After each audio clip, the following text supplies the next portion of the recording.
बचपन से मेरा मैथ्स बहुत ज्यादा खराब था। मुझे 9th क्लास में ही समझ में आ गया था कि मेरा मैथ्स में कुछ नहीं हो सकता। ओए सर, पागल हो गए हो क्या? मैथ्स में एबीसीडी कहाँ से आया? नहीं, मैं केस कर दूंगा आप पे। मेरा वकील किधर है? आयु बेटे चुपचाप अपनी जगह पे बैठ जाओ, तुम्हारा कोई वकील नहीं है। अच्छा 2 मिनट रुको, अभी बुलाता हूँ।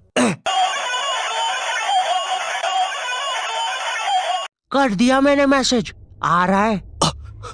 तुम नहीं, तुम मुझे कभी नहीं पकड़ सकते।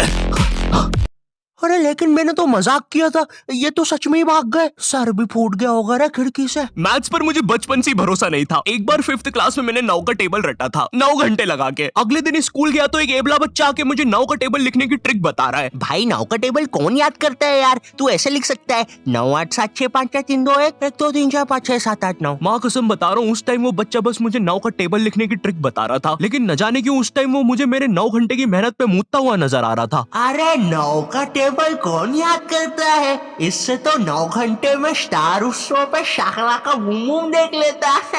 मैंने मैथ्स अकेले पढ़ना ही छोड़ दिया, ग्रुप स्टडीज ही करता था फिर मैं। और ग्रुप स्टडीज ना उन बच्चों के लिए होती है जिन्हें पता होता है कि कौन सा चैप्टर कैसे करना है। ये बच्चे ना अलग ही होते हैं। इनकी कॉपी में मोर का पंख होता है, मोर की कॉपी में इनका पंख होता है। इन्हें पता है कि इन चीजों का हमारे जीवन में क्या उपयोग है। ये लोग अपने सबसे क्लोज दोस्त को भी पूरा नाम लेके बुलाते हैं। युवराज राजेश पाटीदार, इधर आओ।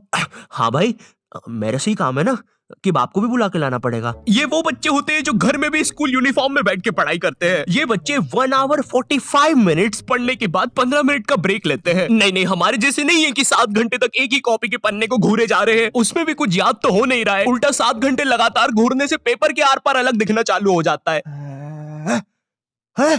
आर पार दिख रहा है। Super powers. ए अंधे, पढ़ ले चुपचाप।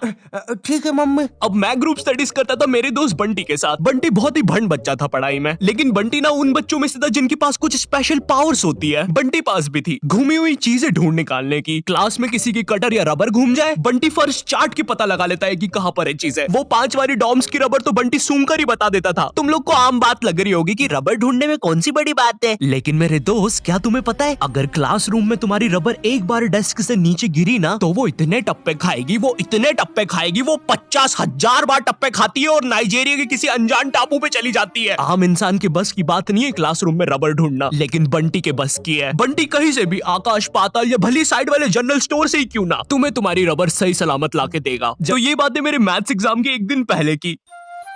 ये हैप्पी शिनचैन म्यूजिक क्यों बज रहा है भाई यहाँ पे? इतनी अच्छी सुबह नहीं होती यहाँ पे। ये एडिटर किधर है?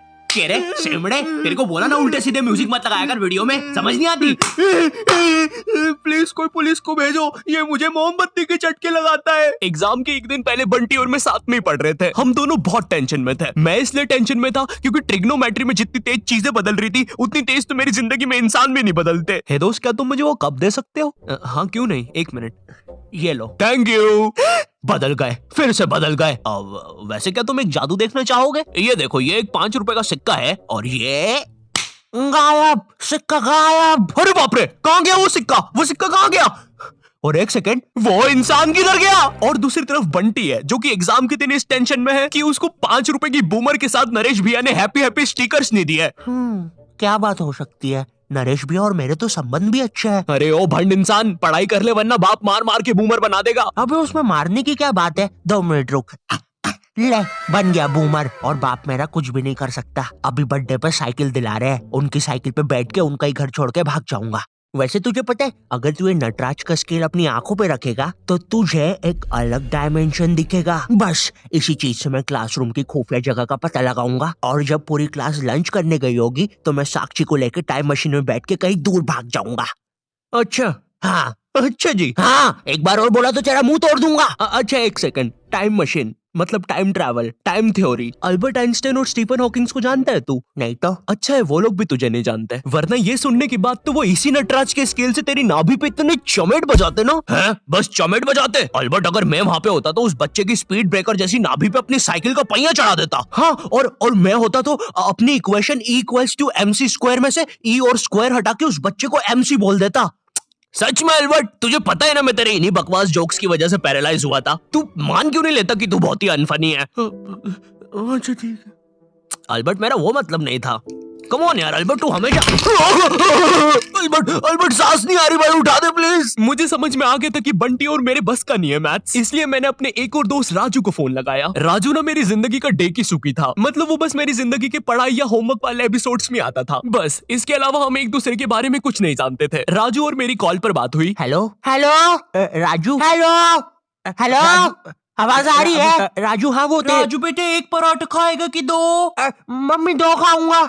हेलो राजू वो बोले बेटे टमाटर की सब्जी बना दूं ना? हाँ मम्मी। हेलो राजू, मैं बोल रहा था बेटे कच्चे टमाटर खाएगा कि पक्के? कच्चे मम्मी। राजू बेटे लेकिन पक्के भी तो खाने चाहिए। फिर पक्के बना दो। 2 सब्जी मैं नहीं बनाऊंगी। राजू ने मुझे कॉल पर बताया कि उसके मम्मी पापा रात में किसी काम से बाहर जा रहे हैं, तो हम रात में उसके घर पढ़ने आ सकते हैं। अब देखो, मैंने और बंटी ने आज तक किसी दूसरे के घर क्या खुद के घर पर भी रात में कभी पढ़ाई नहीं की थी। भाई हमको पता ही नहीं था कि ऐसा भी कर सकते हैं, हम उतने विकसित ही नहीं थे तब। बंदर के जाने अदरक का स्वाद वाली कहावत हो रही थी हमारे साथ।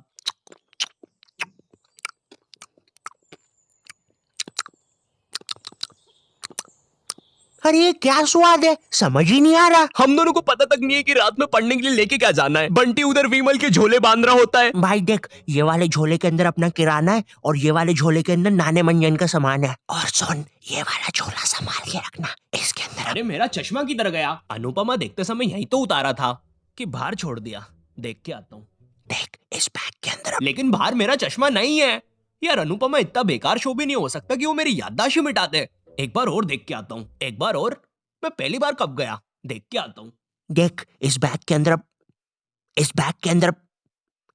अंदर अपने पैसे हैं। और तूने मच्छर अगरबत्ती और भाले बंदूक रख ली है ना? भाले बंदूक क्यों बे? अरे पागल, उधर शिकारी या भालुओं ने हमला किया तो। अरे ओ बंटी पगलेट, ग्रुप स्टडीज करने जा रहे हैं अमेज़न के जंगलों में नहीं। और बस कर, मेरे बाप कितना सामान पैक करेगा? एक रात के लिए जा रहे हैं? हम लोग रात में राजू के घर पहुंचते हैं, ऑफ कोर्स पढ़ाई का सामान लेके, और एक बड़ी सी 5 लीटर की थम्स अप की बोतल भी लेके, जिसके अंदर थम्स अप भी नहीं है, पानी भरा हुआ है। क्यों? किसी को नहीं पता, बंटी लेके आया था। और इस भंड मनुष्य से पूछ रहे तो बता भी नहीं रहा। बाद में राजू ने थोड़ा फोर्स किया तो पता है ये भाग के बाहर गया और बोतल के पानी से एक बकरे को भिगा के आ गया, वो भी ठंड में।